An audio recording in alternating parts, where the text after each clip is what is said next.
अस्सलाम वालेकुम स्टूडेंट्स, कैसे हैं आप सब लोग।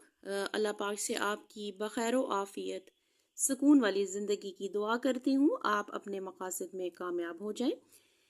आज के लेक्चर में हम ए सेक्चुअल रिप्रोडक्शन के बारे में पढ़ेंगे कि किस तरीके से ए सेक्चुअल रिप्रोडक्शंस में वेजिटेटिव प्रोपगेशन और वेजिटेटिव प्रोपगेशन के साथ साथ आर्टिफिशियल और नेचुरल प्रोपगेशन होती है।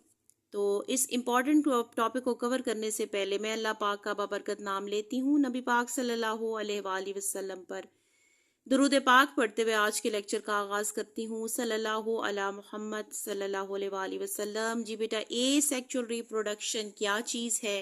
बेसिकली रिप्रोडक्शन ये है जिसमें ऑफ स्प्रिंग या यंग वंस प्रोड्यूस होते हैं, लेकिन इसका फ़र्क ये है सेक्सुअल रिप्रोडक्शन से कि इसमें मेल और फीमेल गैमेट्स की फ्यूजन नहीं होती और जायगोट की फॉर्मेशन नहीं होती। यहाँ आपको क्लियरली गिवन है। तो फिर ये सेक्सुअल रिप्रोडक्शन हो किस तरह रही है बेटा? इसके अंदर दो मेन इंपॉर्टेंट प्रोसीजर्स इन्वॉल्व हैं जिनको प्रोपगेशन कहा जाता है। प्लांट्स दो तरह की प्रोपगेशन कर रहे हैं, एक प्रोपगेशन वेजिटेटिव प्रोपगेशन है और दूसरी आर्टिफिशियल वेजिटेटिव प्रोपगेशन है। नेचुरल तरीके से प्रोपगेशन जो हो रही है उसको हम नेचुरल वेजिटेटिव प्रोपगेशन कहते हैं, और जब ये किसी आर्टिफिशियल प्रोसीजर के तहत हो रही हो तो इसको आर्टिफिशियल वेजिटेटिव प्रोपगेशन कहा जाता है। तो सबसे पहले हम ये डिस्कस कर लेते हैं कि नेचुरल वेजिटेटिव प्रोपगेशन कौन कौन से प्रोसीजर्स के ज़रिए होगी, जिसमें कोई भी प्लांट बॉडी का ऑन होल कोई पार्ट कोई पोर्शन नेचुरली तौर पर ग्रो करवाने की, उससे न्यू प्लांट क्रिएट करवाने की कोशिश होगी। तो इस तरह का जो प्रोसेस है वो नेचुरल वेजिटेटिव प्रोपगेशन होगा। अब आप इसमें एग्जाम्पल्स देख रहे हैं हमारे टॉपिक में कि हम बाज़-औक़ात अंडरग्राउंड स्टेम्स को देखते हैं। बहुत सारे प्लांट्स जब हम स्टडी करते हैं तो उनको उन्हीं के पार्ट्स को यूज़ कर कर प्रोपगेट करवाया जाता है, उनकी लाइफ साइकिल को कंटिन्यू कराया जाता है और उससे नया प्लांट जो है वो क्रिएट किया जाता है।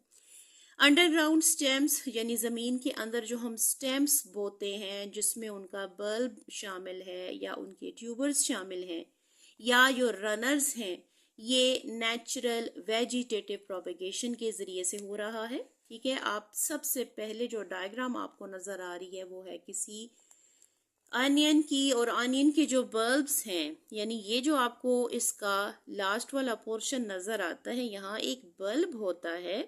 इस बल्ब को जिस वक्त अंडरग्राउंड सॉ किया जाता है तो इससे फिर हम नेक्स्ट जो स्पीशी है वो क्रिएट करते हैं।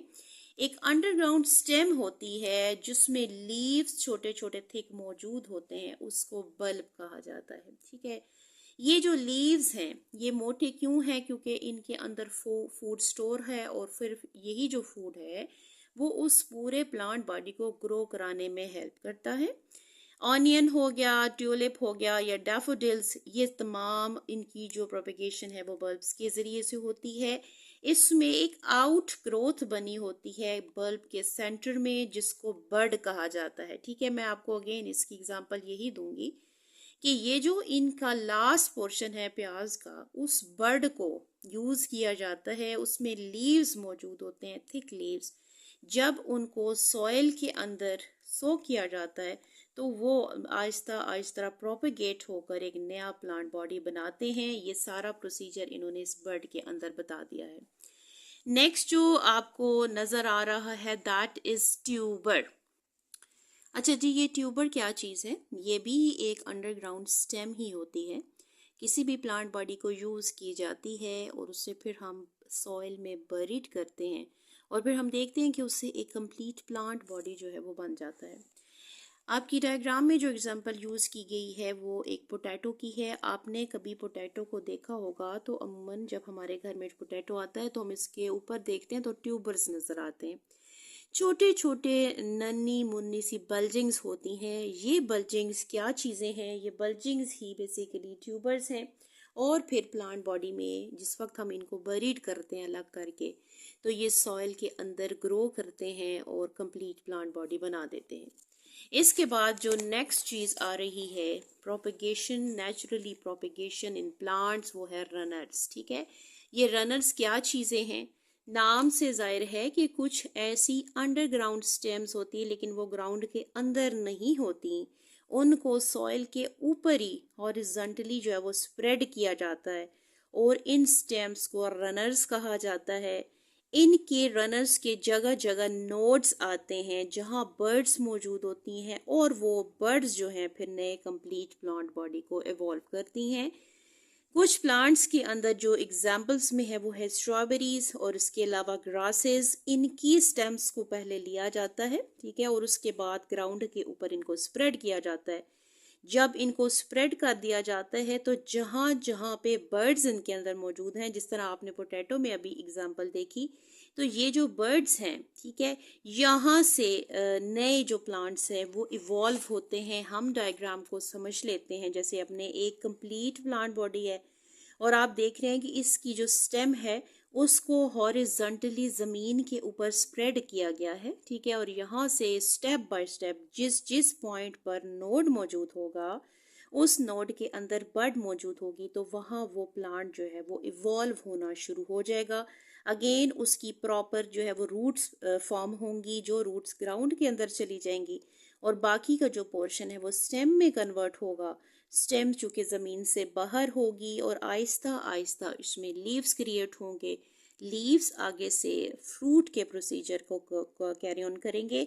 तो बेस्ट एग्जांपल्स इसमें हमें ग्रासेस की नज़र आती हैं। आपने देखा होगा कि क्रीपर्स जो हैं, जिनको क्रीपर्स या रनर्स कहा जाता है, हमेशा वो स्टेम्स ग्राउंड के ऊपर फ्लोट करती हुई, रनिंग करती हुई, इस तरीके से स्प्रेड हुई हुई, जिस तरह क्रॉल करते हैं वैसे नज़र आती हैं। तो ये तीसरी इम्पॉर्टेंट जो है ना वो प्रोपेगेशन का प्रोसीजर है जिसके ज़रिए से नेचुरली प्लांट्स प्रोपेगेट करते हैं। आज के लेक्चर में हमने propagation of vegetative propagation of plants को स्टडी किया नेचुरल वे में, यानी नेचुरली जिस तरह प्लांट्स प्रोपेगेट करते हैं। नेक्स्ट लेक्चर में इंशाल्लाह हम आर्टिफिशियल प्रोपेगेशन को कवर करेंगे कि प्लांट्स के अंदर अगर आर्टिफिशियली हम प्रोपेगेशन का प्रोसीजर करते हैं तो तब प्लांट बॉडी को कैसे एक कंप्लीट प्लांट बॉडी को इवॉल्व किया जाता है। आज के लेक्चर से आपसे इजाज़त चाहूँगी, फिर इंशाल्लाह नेक्स्ट मीटिंग में आपसे मुलाकात होगी। तब तक के लिए अल्लाह हाफिज़।